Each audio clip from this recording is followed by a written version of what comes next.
It is accurate to assert that indeed the path and pattern of biblical prophecy would be weakened and sapped of its pervasive and persuasive power were it not for the presence of Elijah. Elijah, the prophet. Elijah was a man driven by divine imperative and an eternal summons. He was at once a soldier of the Lord who spoke forcefully to the heresy of heathen gods, a champion of downtrodden and dispossessed people, and a man for whom miracles seemed to be a part of his makeup. Elijah is an engaging personality. I love Elijah, and I love this cycle in elections when I get to preach from 2 Kings. This Elijah, this inhabitant of Gilead, was to be found really most often clad only in a leather loincloth and garbed only in a coat made of hair. And I'll be honest with you, I do not know why I have been drawn to this 9th century BC prophet as I have. I don't know why I've become so enamored with Elijah, the antagonist of Ahab and the nemesis of Jezebel. He does not have the social awareness of that sycamore tree tender from Tekoa named Amos. He is not called upon to develop the homiletic preaching skill like that clergyman of the cemetery known as Ezekiel. He does not possess the tender compassion of that preacher named Hosea who found himself housebound with a prostitute.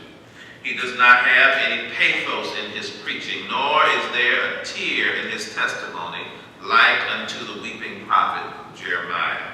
He never quite manages to engage himself in those flights of spiritual ecstasy, nor is he able to converse with the seraphim and the cherubim like the prophet Isaiah. Yet here in my mind stands Elijah.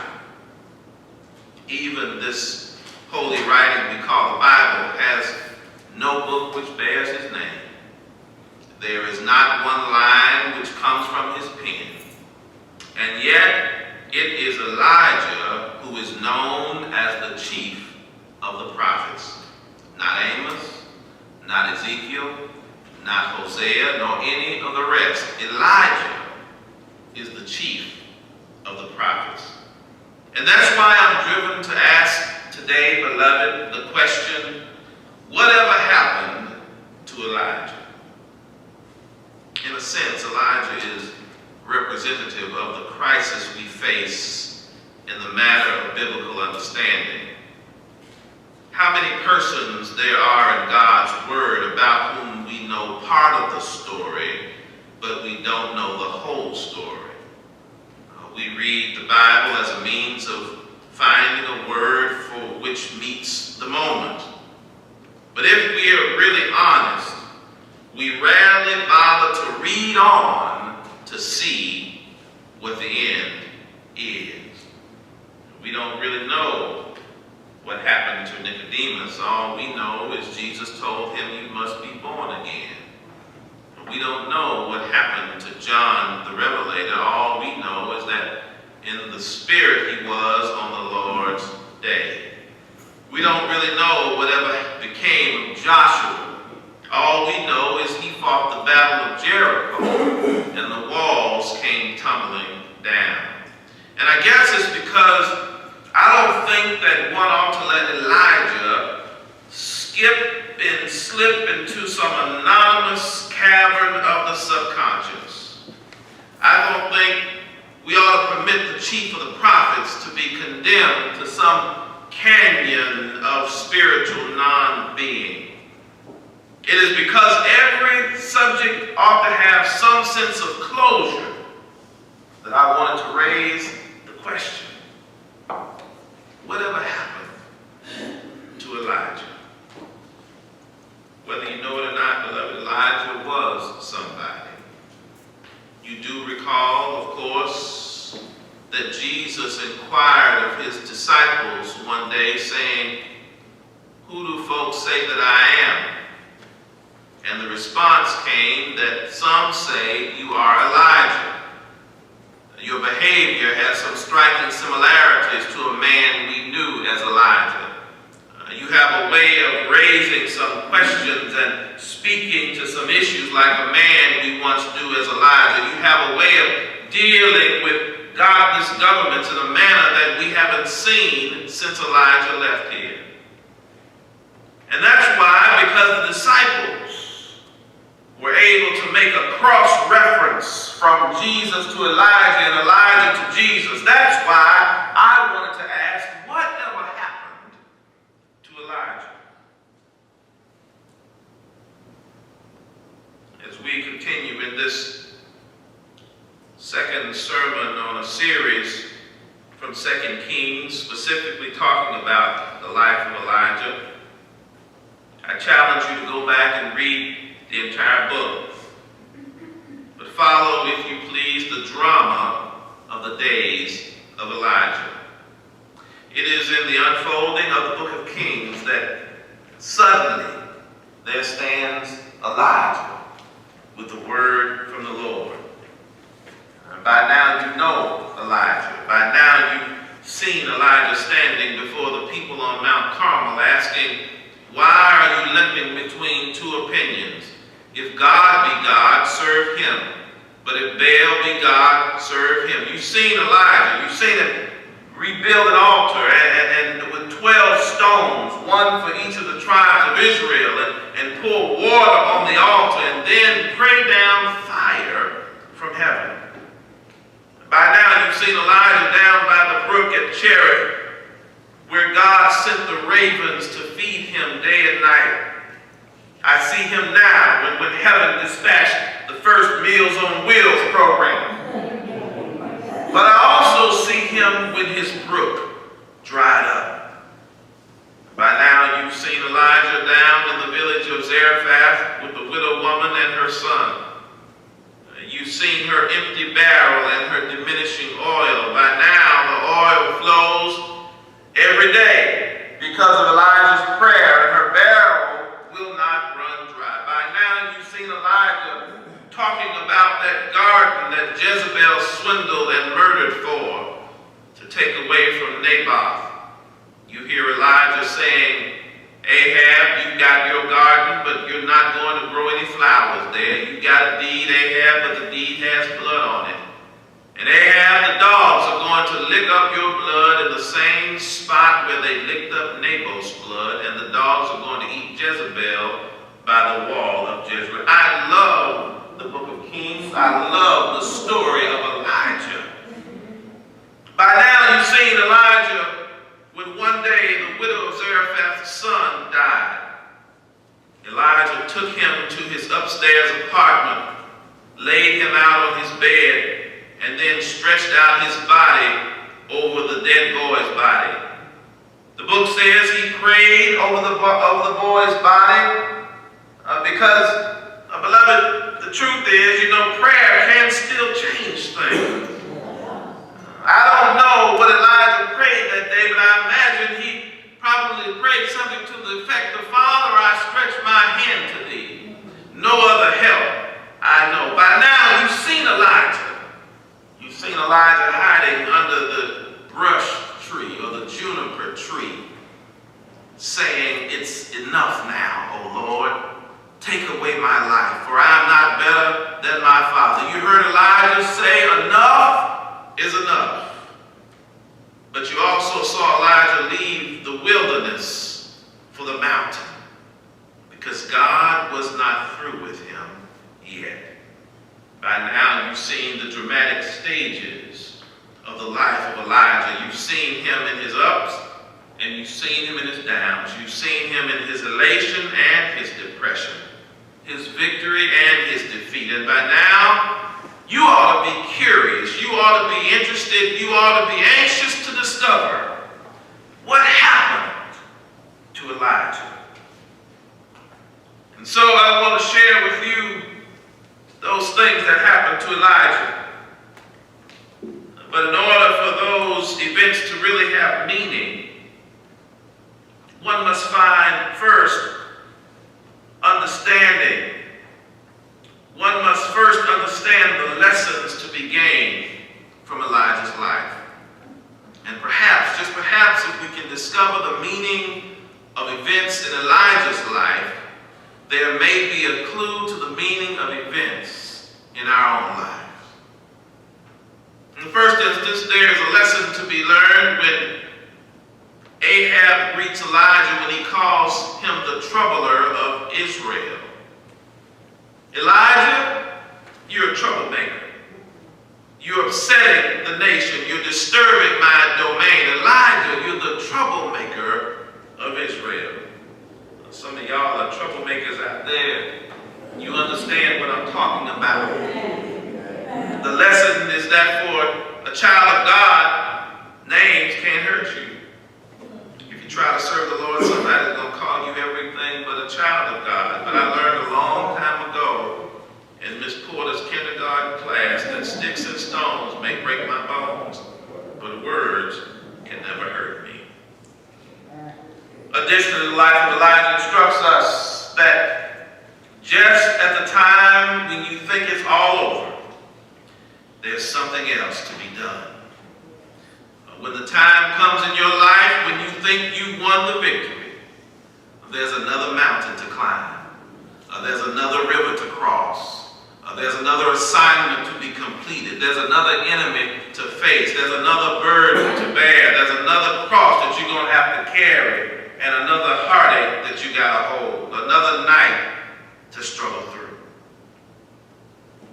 Elijah's life also says that when you think you've run out of power, God has a way of letting you know that you have more strength than you are aware of.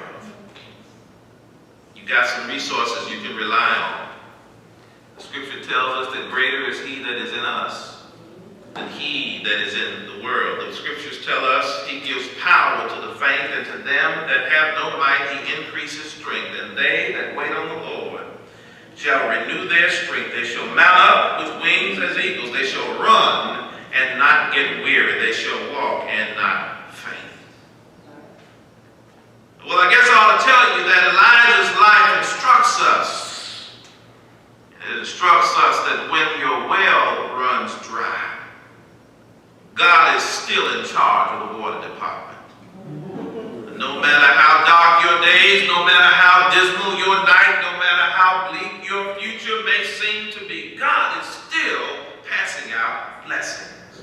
And sometimes the path of human life can be extremely dry. Sometimes the showers of satisfaction are delayed for more than a season. Sometimes the soul can lose its spiritual rays. But I'm here to tell you, God is still in charge of the water of life. I feel like preaching this morning.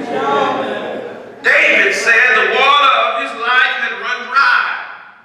He had to acknowledge his transgression. His sin was ever before him. He knew he was born in sin and shaped in iniquity. But when his life ran on a dry season, I heard David declare, "You prepare a table before me in the presence of my enemies.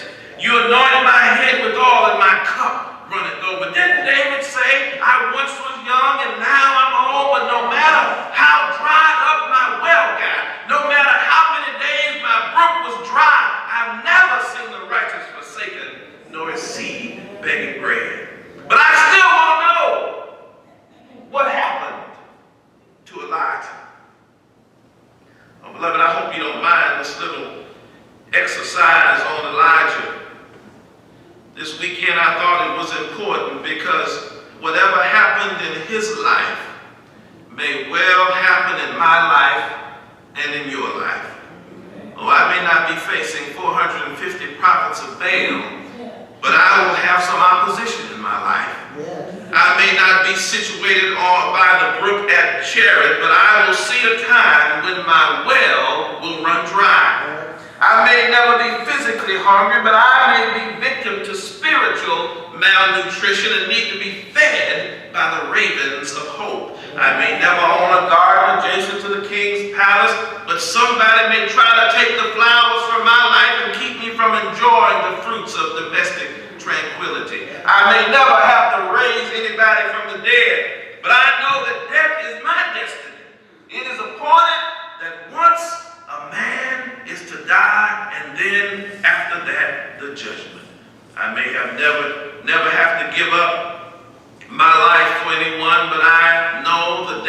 is soon to dawn, when I will have to sit under the juniper tree, the brush tree of depression and disappointment. And that's why, beloved, because my life may have some striking similarities to Elijah's life, that's why I just wanted to know today whatever happened to Elijah.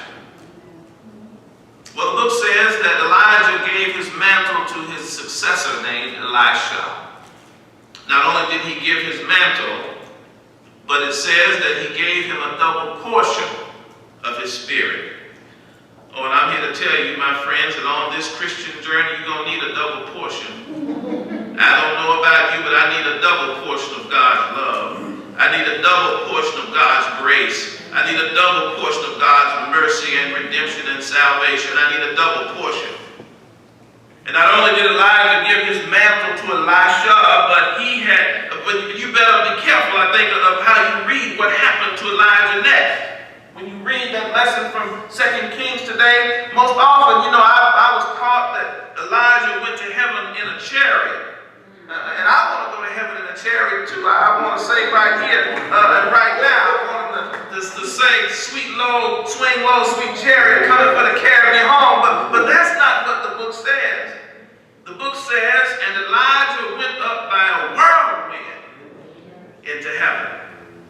God knows that when your time is up, chariots can't get you there fast enough. When the war is over, chariots can't transport you swiftly enough. When the battle is fought and the victory is won, chariots might not have enough power to get you there. But God has the whirlwind locked up in God's jaws. And I don't want a chariot. Somebody said, Lord, lift me up and let me stand by faith on heaven's table land, a higher plane that I have found. Lord, plant my feet on higher ground. Well, you're still trying to find out what happened to Elijah.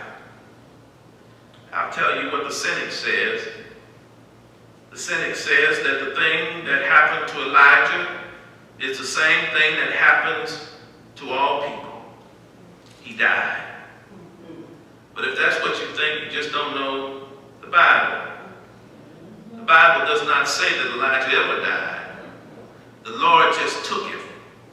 Like Enoch, he was just translated. God took him and he was not. And don't ever let anybody tell you, beloved, that I died. No matter how cold this clay is, I will not die. No matter how fine my casket and my hearse, I will not die. No matter how many pallbearers I have or how many baskets of flowers I got, I will not die. I'll just be lifted. I'll be translated. I'll be carried. I'll be changed in a moment, in the twinkling of an eye. The Bible says that because I live, you too shall live. And the sting of death has no power over you. Whatever happened to Elijah? Last time anybody saw Elijah, he was in the middle of a summit conference on the Mount of Transfiguration. They saw Elijah talking with Moses and Jesus about the death of Jesus on an old rugged cross on a hill far away. I wish I could have been there on that day when the meeting was called to order by the Son of God, talking to the great lawgiver and the chief of the prophets.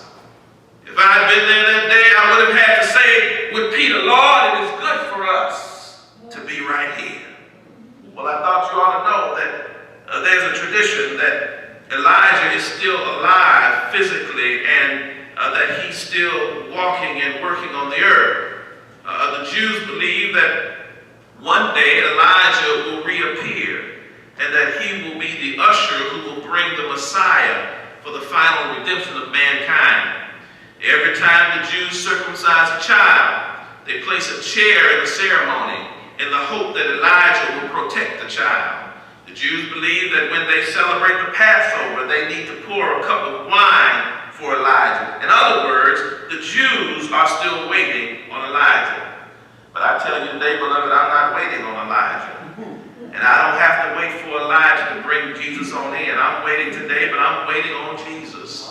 He's God all by himself, and he doesn't need anybody else. I'm waiting on Jesus. He's coming with a shout, and he's coming with 10,000 blessings in his hand. I'm waiting on Jesus. The trump shall resound, and the dead in Christ shall be caught up to meet him in the air.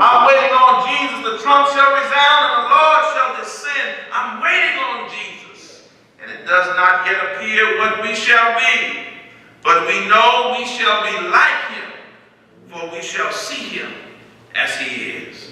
Amen.